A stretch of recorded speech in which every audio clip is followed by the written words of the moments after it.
All right, we are back for another episode of Automotivated, and I am here with Tim Cifelli. You've been on the show once, twice before, but it's been a little bit. Yeah, I'm glad to be back. Thank you. I know. How's it feel finally starting to get back into a rhythm of things here? Well, I'm glad to be back. Thank you. Period.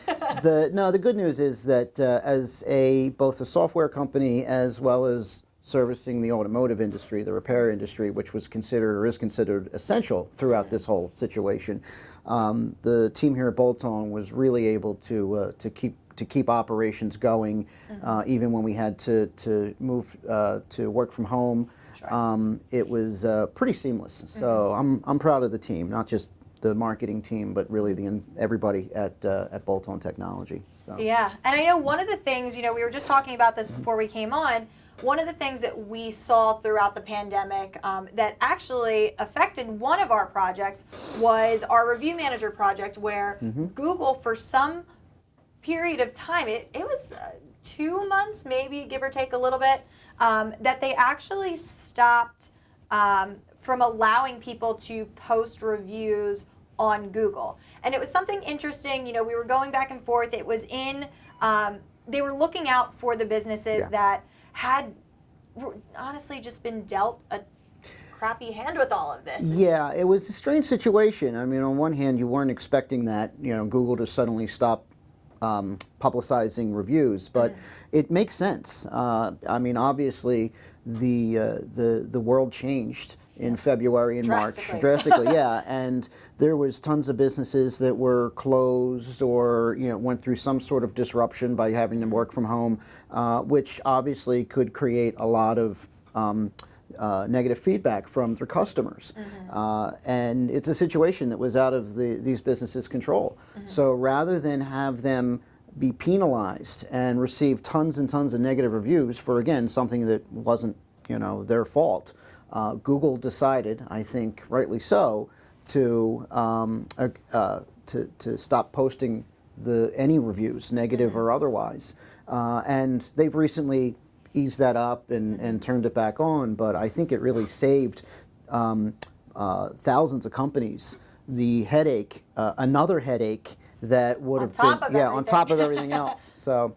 Yeah, but on the other hand, it's also we're glad that it's now back up and running as usual. So absolutely, and we all know that reviews are so critical for businesses. But I think a lot of businesses, of course they only want good reviews. As a business, you just want to hear how well that your brand's doing, how happy people are at your facilities, things along those lines.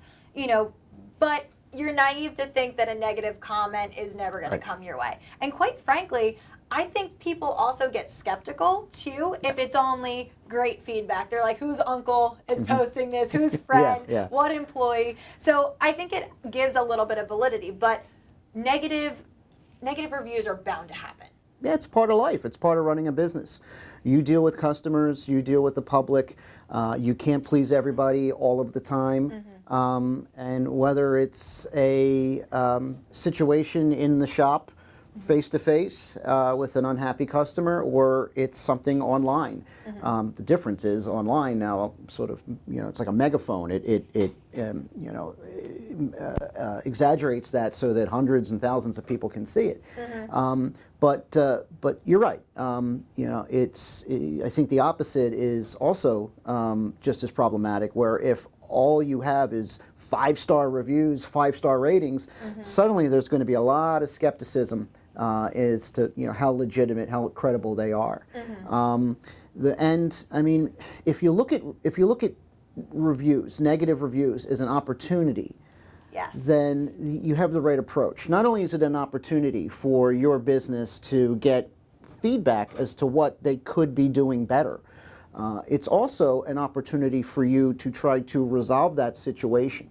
And even if you can't make that customer 100% happy, even if you can't turn them into a fan, even if you can't even get them to change that review, if you are public and transparent about how you're trying to resolve that situation.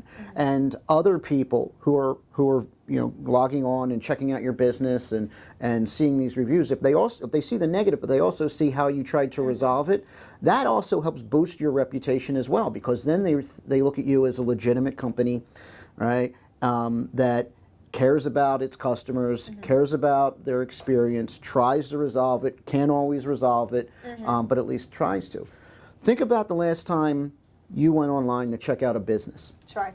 And that's what everybody does. Nowadays, the first thing they do is to go on Google or go on Facebook and look up a company, look up a service, just to see what other people are saying. Sure, and, yeah. And you see all the positives, which is good. I mean, it's. Yeah, you're looking at those 5-star reviews first. Yeah.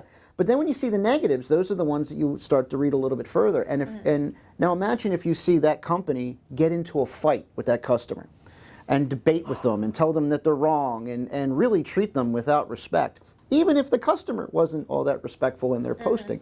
What's your opinion about that company? Are you like, yeah, let them have it?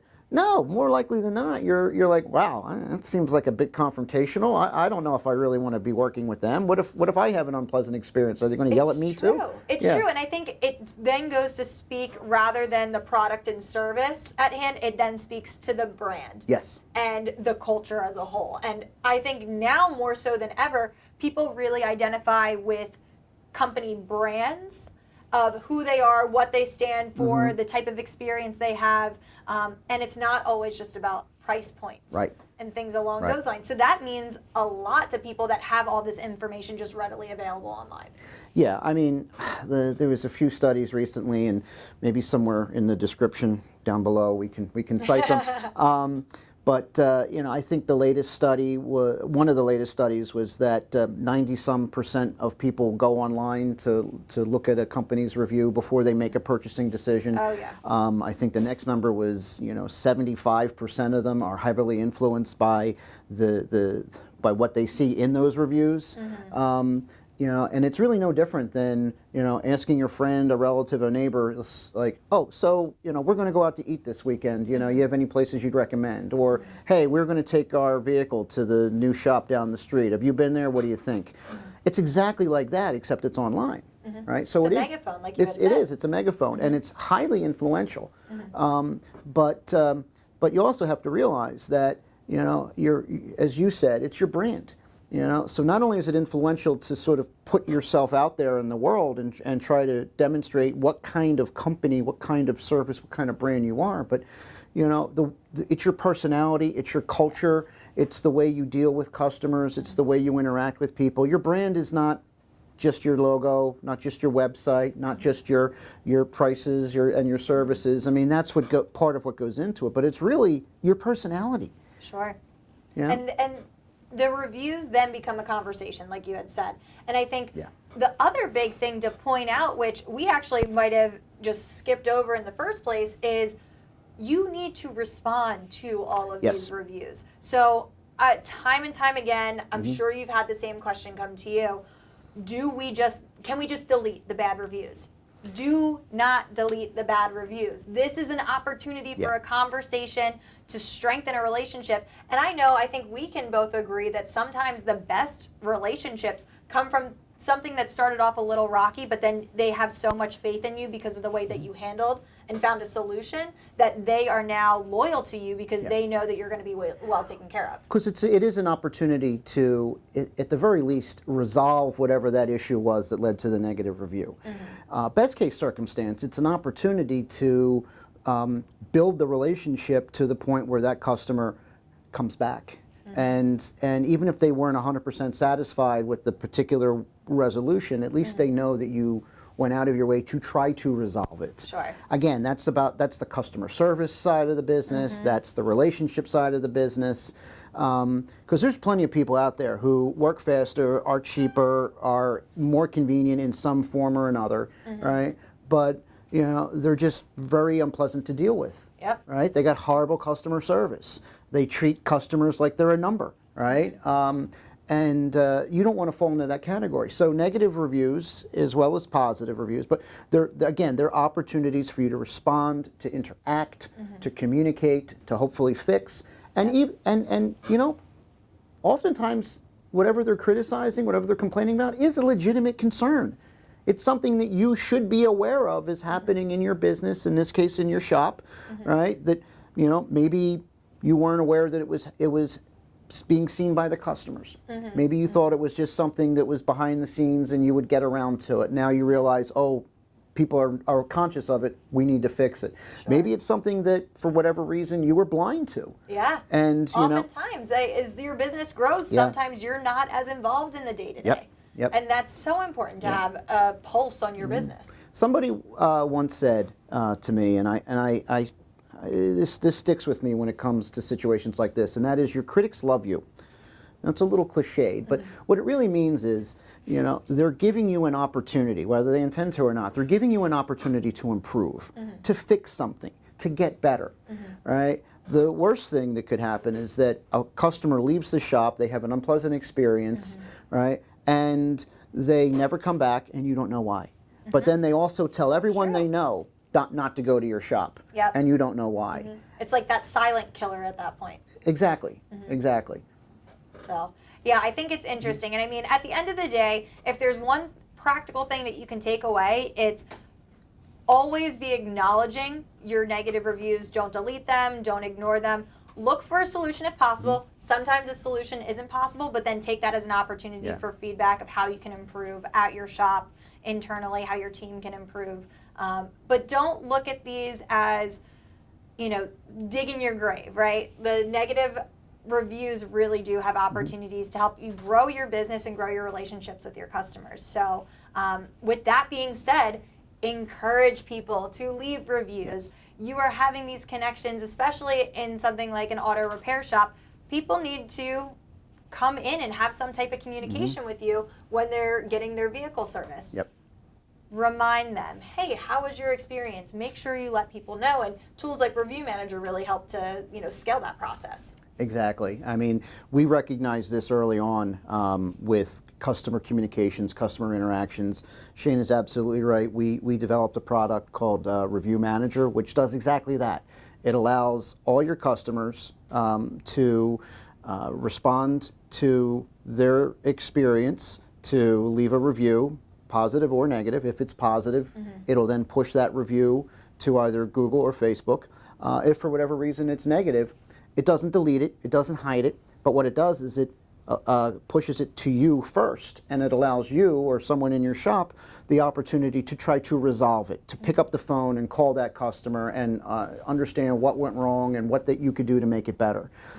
So you could possibly turn that negative review into a positive review. But it's automated as well, right? You would let your customer know that, hey, this is a service that we have. We would love for you to take advantage of it. Let the world know, you know, what it was like to come to XYZ Automotive Repair, right? And don't just assume that this thing is just because it exists that people are going to automatically use it. It's a tool in your toolbox, and you have to encourage people to use it. You have to let them know that it exists. You have to give them an incentive to use it. Sure, but then you also need to take advantage of it when they do start to post those reviews. Absolutely. So we hope that you were able to get something practical away. If for nothing else, go check your Google listing, go check your Facebook, see what reviews you have on there, and maybe learn something from them. But thank you so much for joining us today, Tim. We're going to be back in 2 weeks with another episode of Automotivated with another special guest. So until then, thanks so much.